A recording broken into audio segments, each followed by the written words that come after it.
Hello again. Today we're going to change the air filter on a 2010 Honda LX. It's pretty easy. Pop your hood open. Give this to my assistant. It has a couple hinges. Want to see them right here? Just push them down. Push them down. Just 2, 3. Oh, let me get this one here. 4. And that's about it. And then you want to take this sensor out.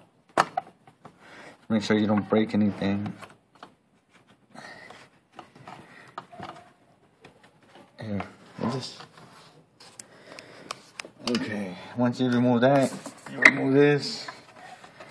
Put this aside, and this is your filter right here. It's pretty dirty. You can see. Wow. Look like this person never took care of their car. So we're gonna grab the new one.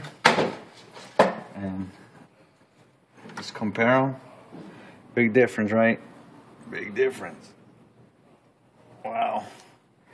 So, man, just make sure this is clean right here. Looks pretty clean, so I'm just gonna put this back in here. Falls into place pretty easy. Just put everything back the way you took it out. It's pretty easy. Once that's in, lock up the hinges. This car has 4, and that's pretty it. Connect this sensor board back in. Plug it in, and that's it.